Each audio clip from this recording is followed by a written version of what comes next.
Hello everyone, welcome to lecture 20. In this lecture, finally we'll talk about how to measure and interpret the test result. So in lecture 20, we'll talk about the circuit element in terms of the impedance and admittance and the low frequency measurement. In lecture 21, the next lecture will cover the high frequency measurement. In mechanical wave, when we talk about the elastic wave propagation, we talked about the wavelengths and internal and versus the internal scale. So if the inclusion diameter is bigger than the wavelengths, then you get the reflection or refraction. So, but when on the other hand, with the wavelength is much bigger than greater than the inclusion diameter. So for example, the wavelength is like 1 meter and your internal inclusion is about like 1 centimeter.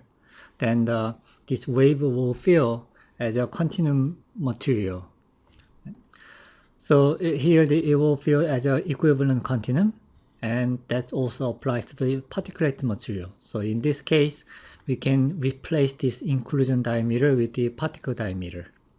So if the wavelength is 10 times greater than the particle diameter, we can consider it as an equivalent continuum.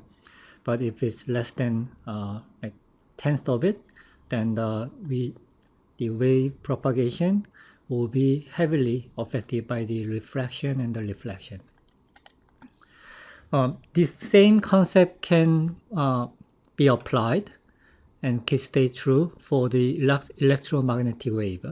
So if the wavelength is much bigger than the device, then for example the low frequency measurement, then we can consider the whole system as an equivalent circuit element. And if the wavelength is less than smaller than the device, then we can adopt the wave propagation concept. So today we'll talk about the low frequency measurement. So we mostly talk about the equivalent circuit analysis.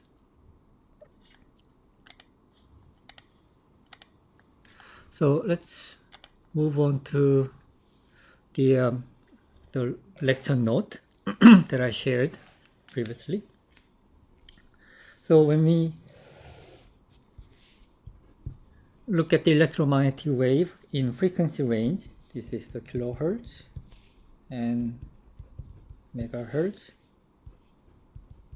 gigahertz, so 10 to the 9, 10 to the 6, and 10 to the 3 hertz. Then when we talk about the water polarization,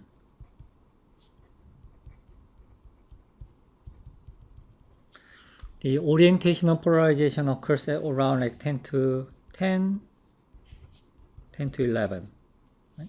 So here you have increase in permittivity.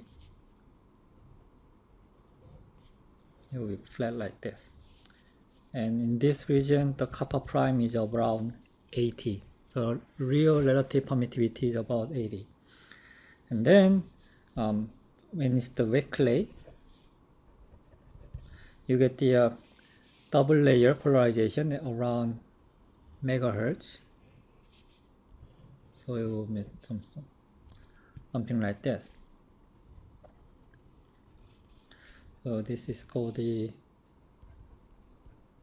double layer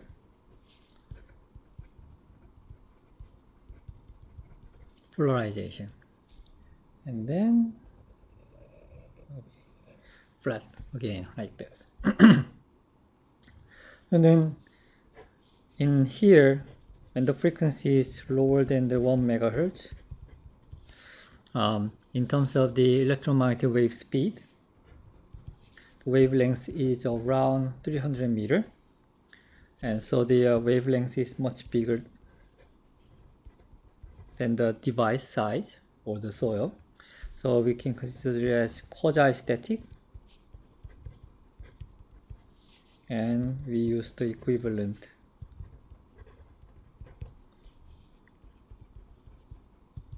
circuit analysis.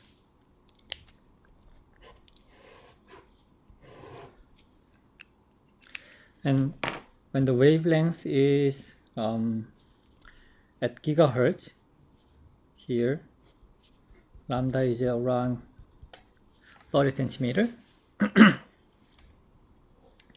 And so the skin depth is almost 0. So it's like when we have when we use the light, the visible light cannot penetrate the surface of the media, right, or the material. You can only see the outside surface of the material. That's the this in this range. And for the microwave, 10 to 7 maybe. So here, when frequency is bigger than 10 megahertz, it's microwave, and the lambda is about 30 meter. And from here we can consider the wave propagation.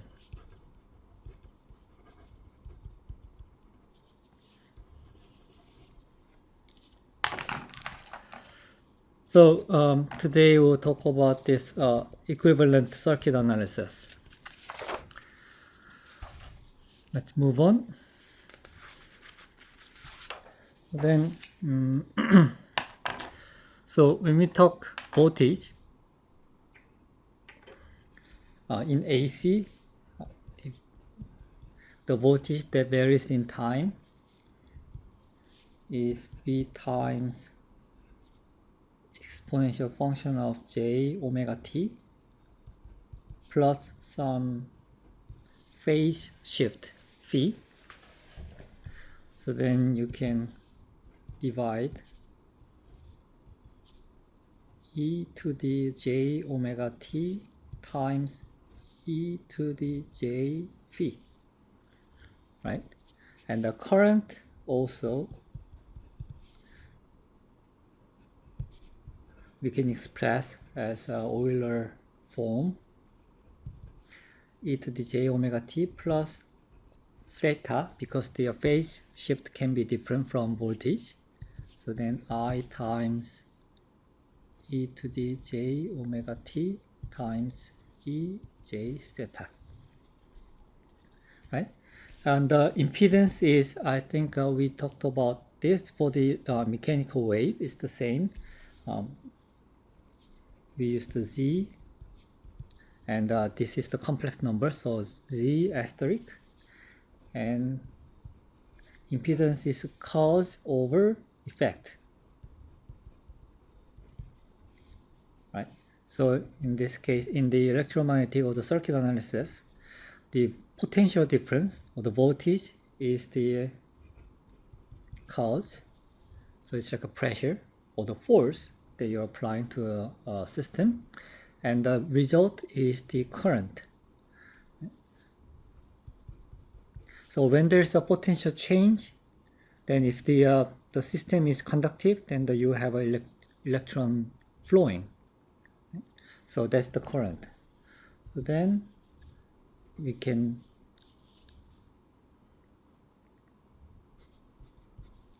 replace the Vt and the It with the both functions here, and you only remain e to the j phi minus theta. And this can be represented with a complex number of r plus jx.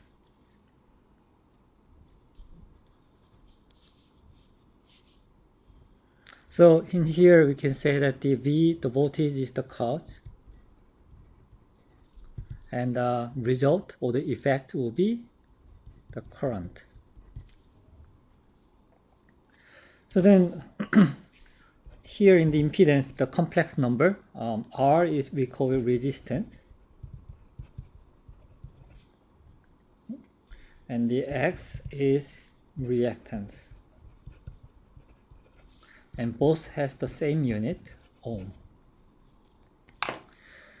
In complex plane, R is the real number and X is the imaginary number, and if the impedance has a magnitude of the Z, absolute value of the Z, then this is the X, this is the R, and phase angle will be here. So R, Z is sorry, R squared plus the magnitude of the Z will be R squared plus X squared and the square root of them. And here R is Z cosine phi and X is Z times sine phi. And admittance is simple. This is the reciprocal of impedance, 1 over Z asterisk. And people use G for the real value and B for the imaginary value. So admittance is just the inverse Z, and this can be represented as G plus JB. And here we call the G is conductance,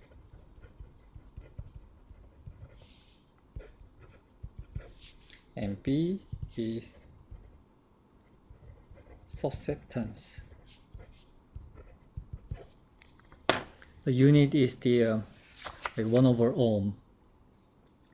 So then using this equation, right, we can get the Y asterisk, and we can express the G in terms of the R and X.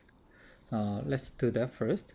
So Y asterisk will be R plus JX 1 over, then we can multiply R minus JX at the denominator and numerator, and then this becomes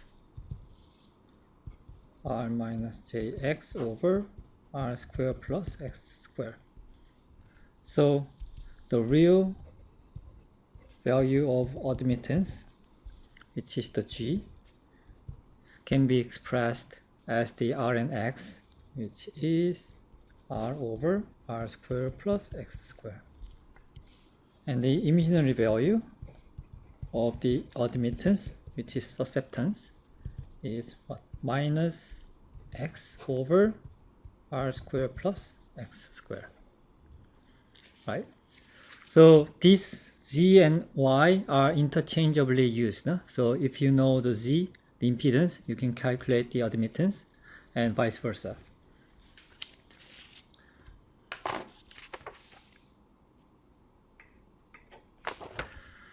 So then we'll talk about the elements of the circuit. When we say the elements of the circuit or equivalent like circuit elements, there are several, but the most widely used and the simplest one, the basic units are resistor and capacitor and inductor.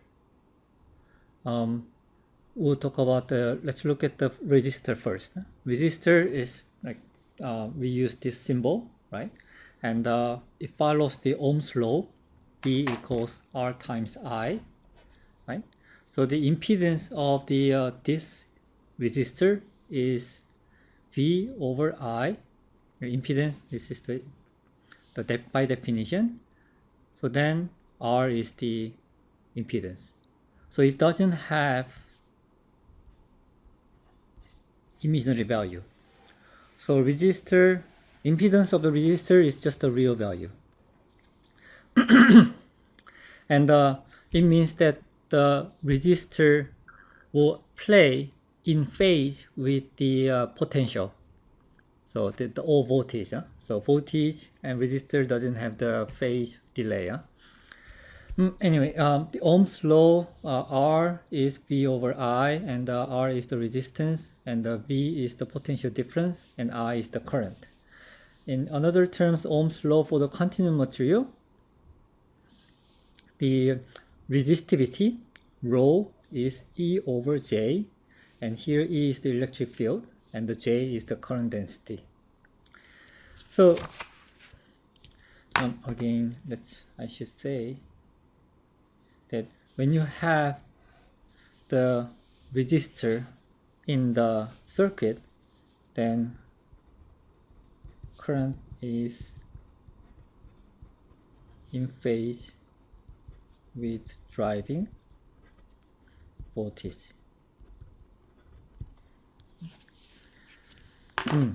So I think we talked about the resistivity versus the resistance before, and here it comes again. The resistance is rho time D over A, right? So the R is what?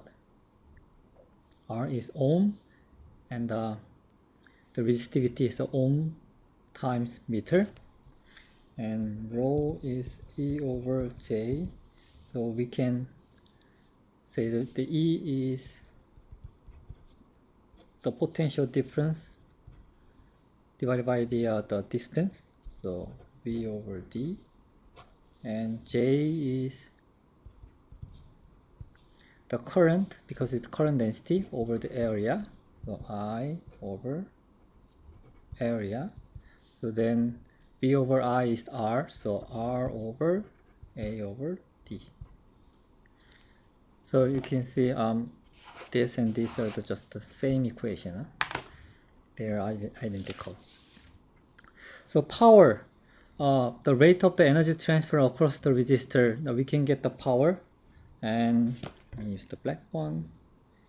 Power T is Vt times It, and here Vt over R, because the I is V over R, right? So, and here the unit is watt, and ampere times voltage, or volt square over ohm. Yeah, this is the unit.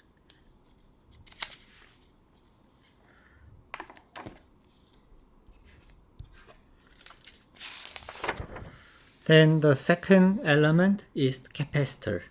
Capacitor is stores energy. So when you apply the electric field to this two electrode that's in parallel but not touching each other, then the electron or the charges can be accumulated, and this will store the charges as a tank or the reservoir. So when you have the capacitor, and then there's a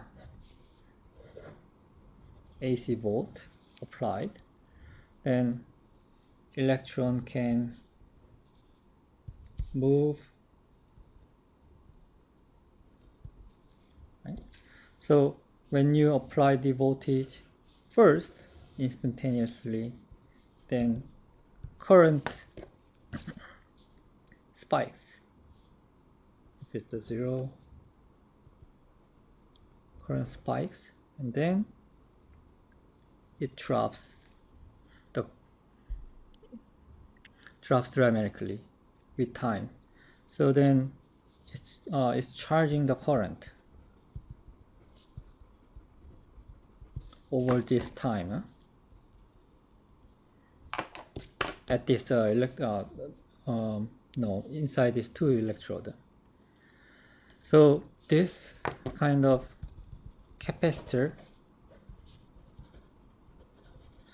you can imagine a charge tank or reservoir.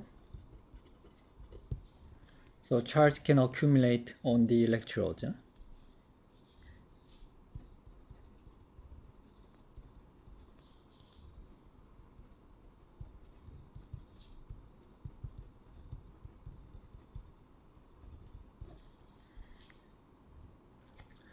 So then how much charge can be applied under the accumulated? Here Q, the amount of charge can be accumulated, is capacitance times voltage. So if you apply higher voltage, and the more charge can be accumulated. And if the capacitance, the capacity of this capacitor increases, then you can accumulate. This capacitor can accumulate here more charges. So here C is defined as the capacitance.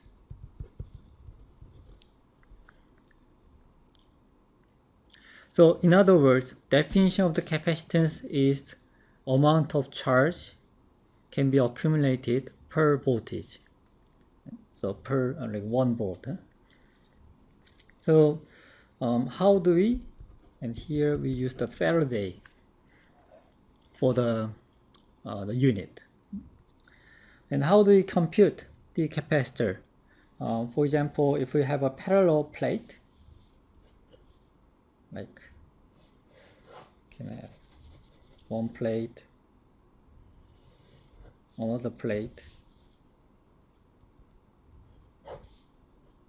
okay, like this, and these two plates are apart by d, distance d, and it has the area of the A, then C is epsilon times kappa prime, which is the real permittivity, times A over D. This is the parallel plate.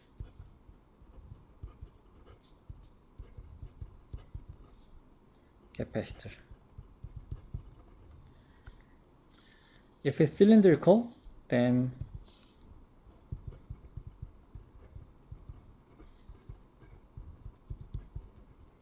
the 2 pi epsilon naught kappa prime x over ln b over a.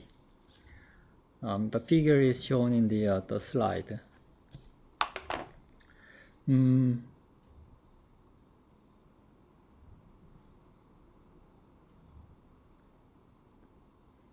Yep. So then if we replace the capacitance with this equation here, then the Q is epsilon naught kappa prime A over D times V.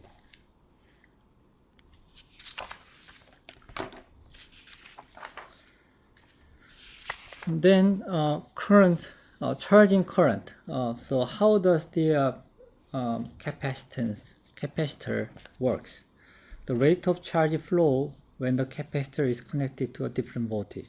So then current can be considered as the water flow, like a charge flow. So the current is dq over dt, like how much the charges changes over time. And C, then here Q is what?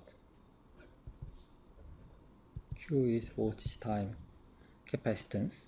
So C time dVt over dt. And if we replace the V with the their Euler's form, J omega t plus V, then doing the getting the first order of derivative over dt with respect to the time, then C times V times J omega E J omega t plus V.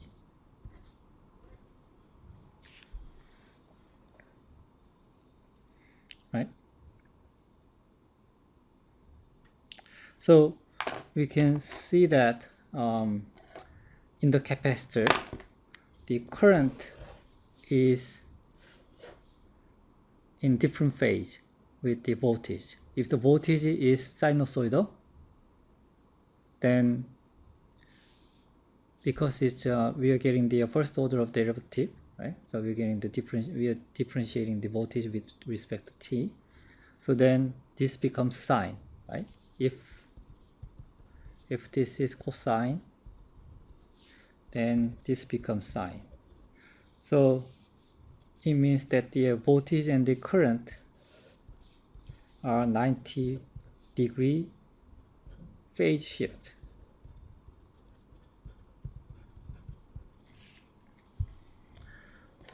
So in other words, if there's a capacitor and there's a AC volt, then if the voltage is in sinusoidal, like this kind of phase, if this is the volt, then current is what? 90 degree. So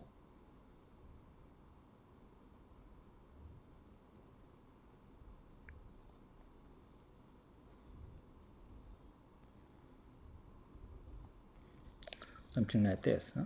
It will be shifted by 90 degree. So this is the I, and the blue line is the V. Okay. So next is the impedance of the capacitor. Let's get the Z star and VT over IT. Then if we use this one here, then IT is C V J omega epsilon, no epsilon, the exponential function of J omega T plus V, and V times E J omega T plus V. So we can see that the V will be cancelled out, and this part also will cancel out. So then the remaining thing is 1 over JCW. So then we can multiply the J at top and bottom. Then this becomes minus J 1 over CW. Right? So the impedance of the capacitor C is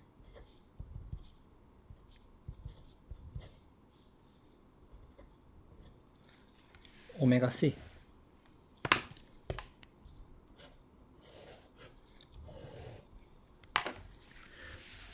So it's, the impedance is different from the resistor. Resistor was just R, and there was no imaginary value. And here it doesn't have the real value, but it has the imaginary phase. So then that means that already the impedance is shifted by 90 degrees. So let's think about how it plays with the frequency. As the omega, the frequency, this is the angular frequency, omega goes to 0, what happens? Because this in the bottom, then this goes to infinite, right? So the impedance will go infinite. And as the omega goes to infinite, G will go to 0. So this meaning that when you look at this circuit, if the omega is 0, then it's almost like just DC voltage, then it will be just short circuited because it's not connected. So then the current can flow. So the impedance is like infinite. It means that the resisting force against the current flow is infinite. If the frequency is very high, then charges will be accumulated like this, and then because it oscillates like this, so then now it becomes plus, and then next is minus. So it will alternate, the plus and minus charges alternating very fast in phase with it's a little bit 90 shift, 90 degrees phase shifted, but still at the same frequency with the voltage change. So then it will feel like, the electrons are moving through the circuit. So then, there are some current, so the resistance is almost like, it feels zero, none. So that's how the capacitor works. So then this is frequently used for the high pass filter. So when the frequency is very low, then it will just block the current. But if the high frequency is high, then it can allow the current flowing. Okay, what about the power, the energy stored in the capacitor? This is the definition for that. 1/2 times C times the V square.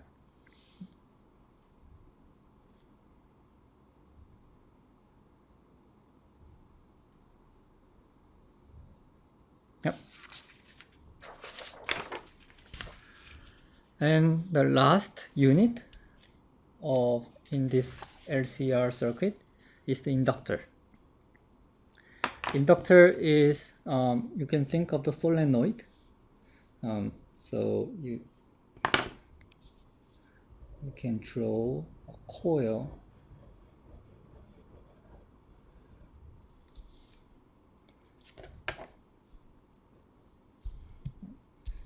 and if the I flows in and out, and because it's moving with the some different direction, and this will create magnetic field. Right?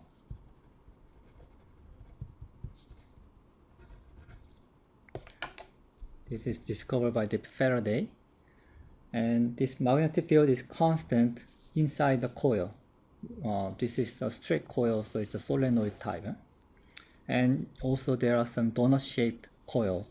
It's called a toroid, and you may have seen this kind of coils.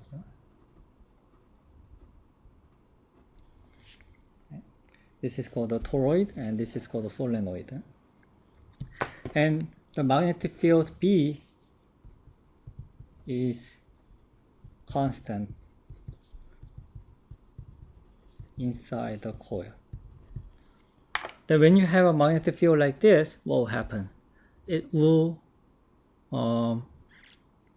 act against the current flowing, right? So when the field, the current flows with some acceleration, like if it varies in time, then there are some magnetic field is created, and this magnetic field always act against and to slow down the current and to compensate the current movement, like inertia. So in Faraday's law, the voltage is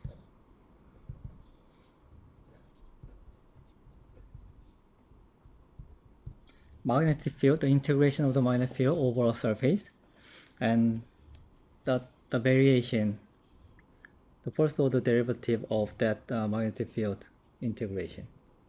And this this term is proportional to the current.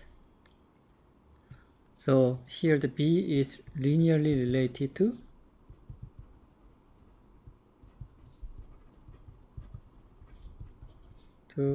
the current created. So they have developed some constant by replacing this term with the I, and here is the final form for that.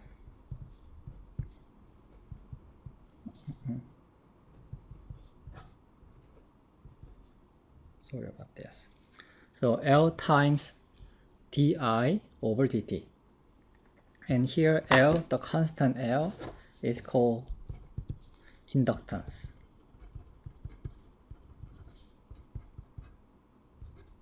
The unit is H, and H is called Henry.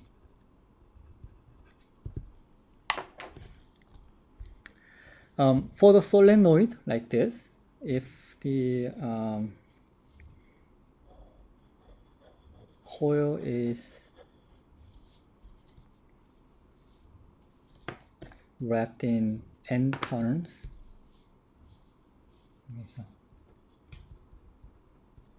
and the distance or the length is d, and the area is the a, then L naught is u naught times n square a over d. If this is the free space, and if you have some material inside, and then you multiply the relative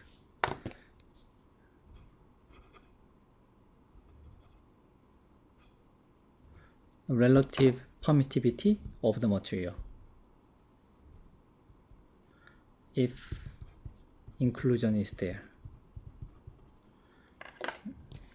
So if you insert some like steel bar inside here, then you will multiply the relative permittivity, magnetic permeability of the steel bar, and then you get the inductance of the material of that system inductor. So then let's get the impedance of this inductor.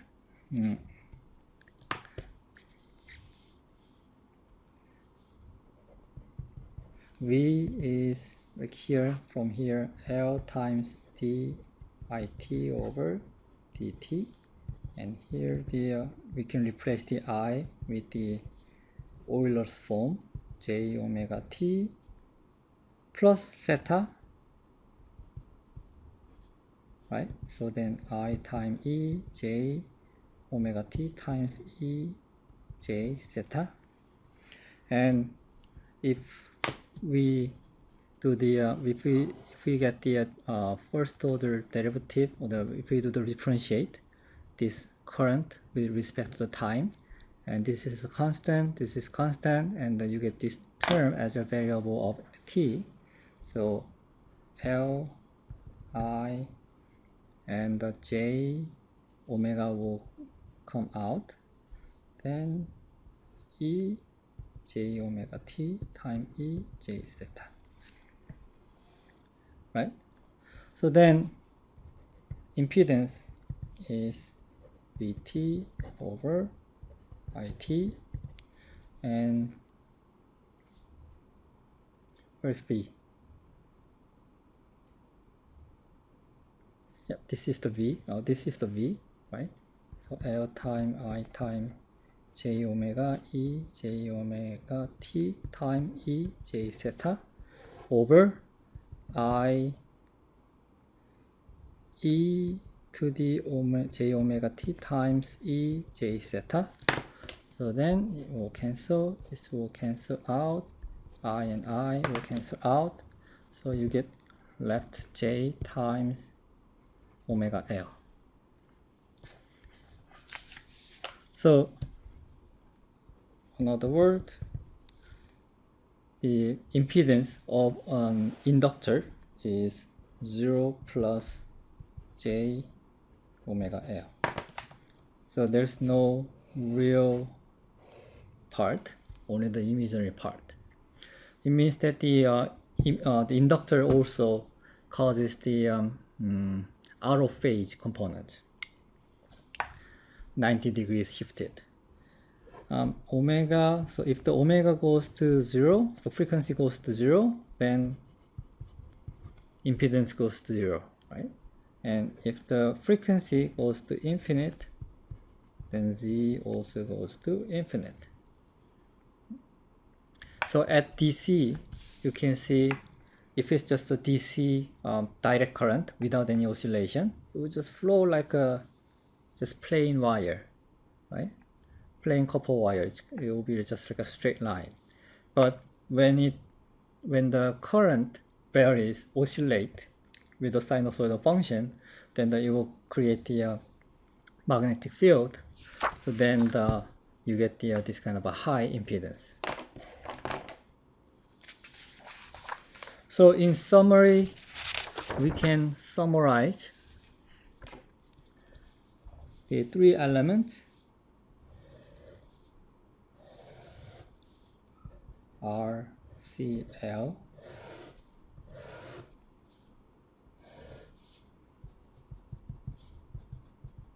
in terms of the complex impedance and the Y asterisk, which is admittance. And when frequency goes to 0 and when frequency goes to infinite. So here R plus J, and then admittance will be 1 over R plus 0 times J, so no imaginary part. And because it's the same, it's independent from the frequency, there's no frequency effect affecting the impedance of the resistor. So it will be just the same like this. And for the capacitor,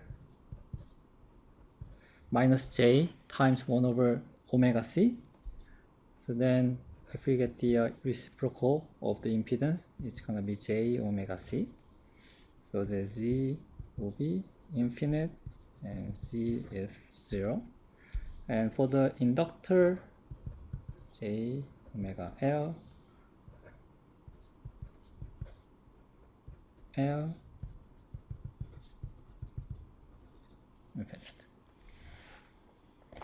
So when you have a circuit, see this becomes the open circuit.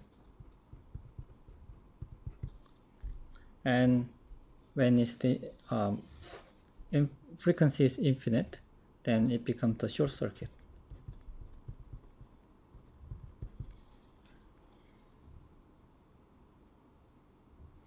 Right? Okay, so next up, the moving charge is related to the resistivity and conductivity. And so resistivity is what? Ohm meter. And the conductivity is Celsius per meter, or resistance. And the unit is ohm. And relative displacement, like polarizability or the double layer polarization, where the electrons can move as a cloud, then this is related to permittivity.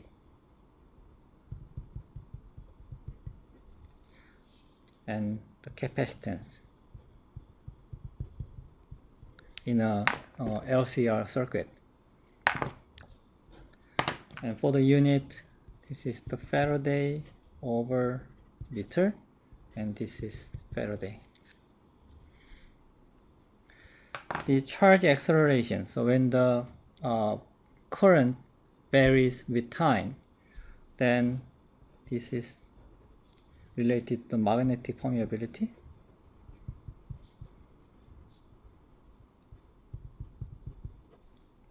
And reveals as an inductor in the Lcr circuit. So inductance. And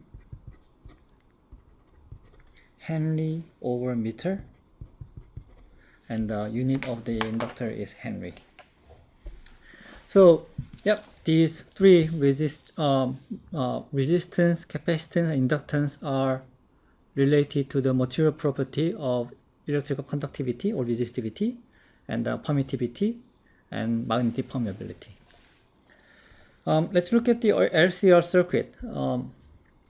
Now we have learned what's the L and what is R and capacitor C, right? When the omega, the frequency goes to 0, what happens? This part, the capacitance, will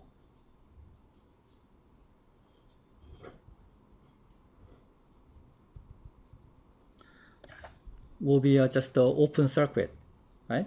But you have resistance, and for the inductance, because the frequency is very low, impedance is almost 0, right? So it will be just a wire. Okay? it's like open circuit. When omega goes to infinite, then impedance of the inductor goes to infinite, and resistance is the same, and capacitor, so here, capacitor will add nothing to the impedance. So another open circuit. Right? So using this kind of the concept, people use the low pass filter. People use the inductor for low pass filter, and for the high pass filter, people use capacitor. If this is the measurement,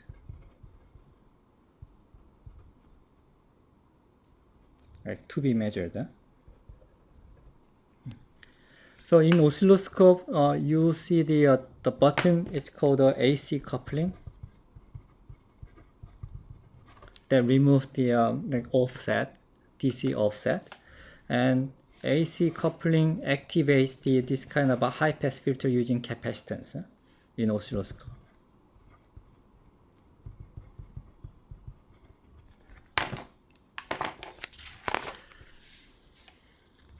Okay, next up. So this is what happens when you have a AC coupling. So before AC coupling, you may have this kind of offset, DC offset, and it brings down to the ground condition when you activate the AC couple. At high frequency,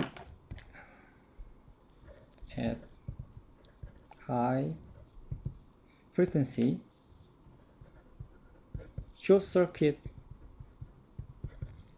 sometimes occurs if you activate the AC coupling, because it acts like this. This is the soil or like the object that you want to measure, and this is the unit, capacitor unit for AC coupling. Then when the frequency is very low, then the current cannot go right, through the capacitor. Right? So impedance of capacitor is infinite. So current only flows through this the object that you want to measure. But when the frequency is high, then this will have very low impedance, so that this part may disappear in the high frequency, the effect of this part.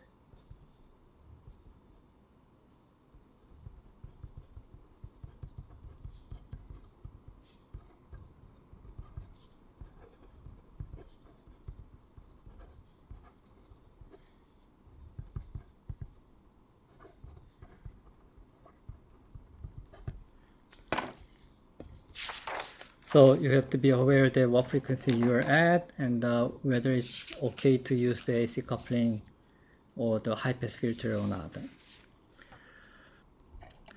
So finally, we'll see how we can model the soil using this LCR equivalent circuit analysis. I think we've seen how to compute the resistance when you have multiple resistors in series and parallel, and that concept applies to the this LCR unit when we compute the equivalent impedance. So let's say that you have one unit with the Z1 and parallelly connected to the other unit of Z2 in series. Sorry, in series. So then here the equivalent impedance is Z1 plus Z2. So you can think the impedance as a resistor or resistance in a simple circuit.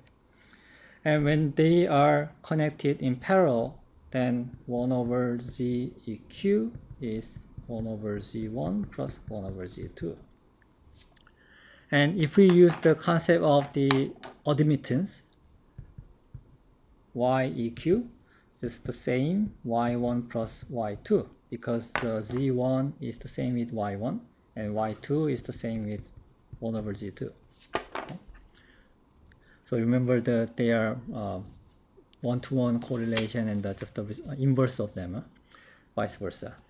And soil can be modeled as a lossy dielectric. That means that it has, lossy means that it has the resistors. So it can consume some energy when there's a potential difference, consume some energy over the soil in phase. And dielectric means also they can store some charges inside the soil with their own permittivity value. So then when you have an electrode like this, and within the two electrodes the soils are placed inside, and we are measuring some soil property using this kind of concept, then we can model this whole unit as a lossy dielectric. So that means that the R resistor and the capacitor are connected in parallel. So then how can we get the impedance and furthermore the conductivity or permittivity values? So material capacitance,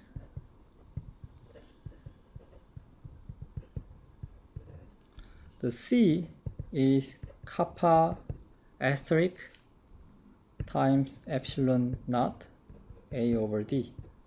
So here the area is the A, cross-sectional area, and D is the distance between the electrode. So here then this term is what?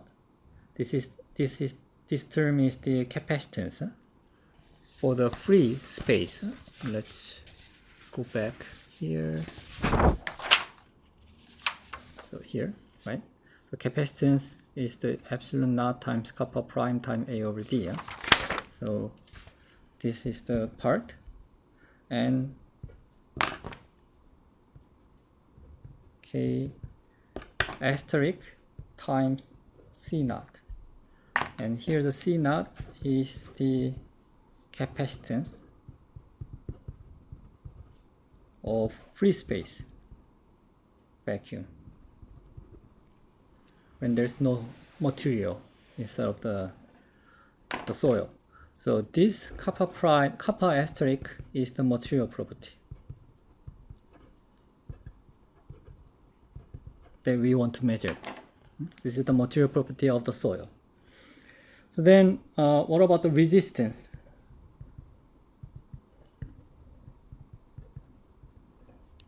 Resistance. R is rho times D over A and D over sigma A. So we just replace the rho with the 1 over sigma. And here, this is the material property. Right? So then, because this is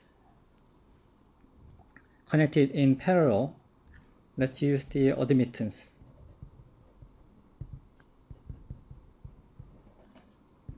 Y asterisk is 1 over R plus J omega C. So that's based on what we derived in the previous pages here, using this R, 1 over R and the J omega C. And we can replace these values here. 1 over R is sigma A over D plus and J omega, and instead of the C, we can place this one, right? A epsilon naught over D, or kappa minus J kappa double prime. Right? According to the definition of the kappa asterisk, the permittivity value, relative permittivity. So then we can take out the A over D. then sigma plus omega epsilon naught kappa double prime plus j omega epsilon naught kappa prime. So then this is what we call effective conductivity, because they are measured in phase together. So these are real value, right? And this is imaginary value. So whenever you measure the conductivity, complex conductivity, then always it involves the kappa double prime, the polarization laws. If we take out the omega epsilon A over D, then J kappa prime plus kappa double prime plus sigma omega epsilon. So this part is kappa effective that we seen before in the previous chapter, and this is the real permittivity, relative permittivity, right? So why let me use the space here.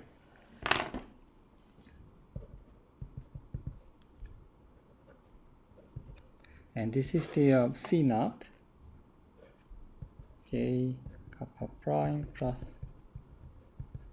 kappa double prime effective, and kappa prime is imaginary value of the y and d over a omega epsilon naught, and kappa double prime is kappa effective double prime is real value of admittance is, where is it? Here. Real value of admittance times 1 over, it will be the same, right? 1 over omega C naught.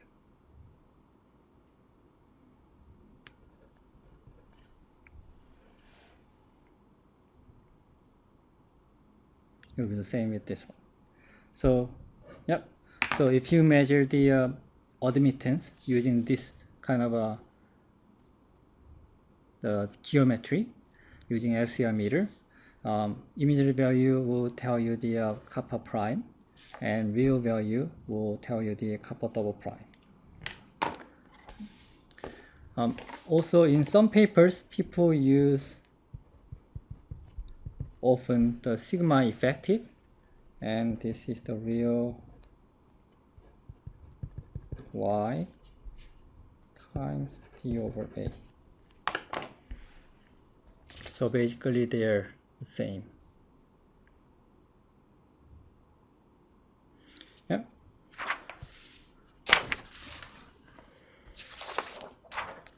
Okay, then how do we calibrate the low frequency measurement? So whenever you measure something, then this, let's say that this is the soil,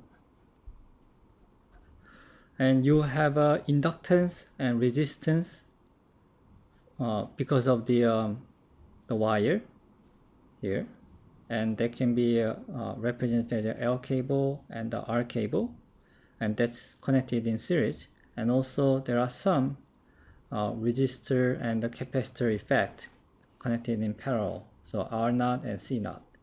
So then we can simplify this as the impedance connected in series,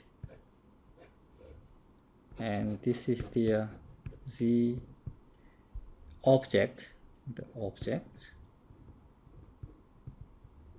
measurement object, and you get additional impedance because of the system connected in parallel. So then here we can derive the okay, so using the measurement unit, we are measuring the impedance of whole system, right? So will be ZS plus, and this one, right? ZP over 1 plus Z object plus 1, and inverse of it. And if you measure, sorry, the what you call it,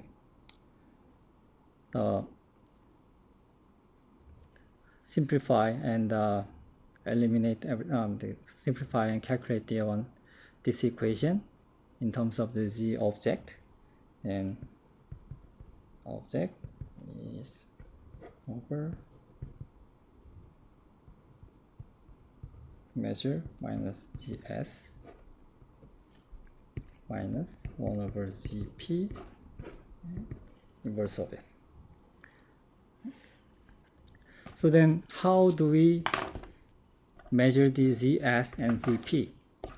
Right. So we need to know the ZS and ZP, which is caused by its own system. Right. This is what you measure, and this is what you want to estimate. So for the calibration 1,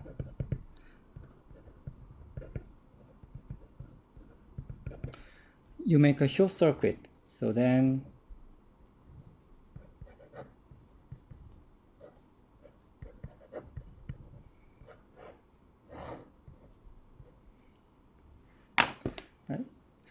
this will be a very high resistance. So G measure will be same with GS. Right. So the short circuited one. And the second one is calibration to make it open circuit. So short circuit means that if you have an electrode, then you can make it in contact. So then if it's open circuit, you have a ZS and here's a ZP, but it's gonna be like this, so that Z measure will be ZS plus ZP. So using this and this, you can identify what the ZS is and ZP is. So then you can put it in here and you can estimate what you really want to measure. So procedure will be calibrate the first procedure.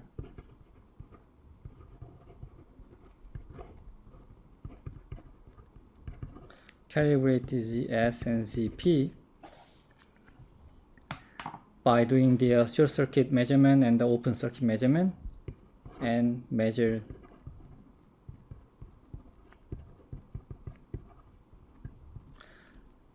the whole system, the impedance of the whole system, including the object, and then calculate using this equation the Z of object. And you can compute Y asterisk of the object, admittance, complex admittance. Then kappa is imaginary value of the Y asterisk and the capacitance, and kappa double prime effective also a real value of using this. Okay, thank you.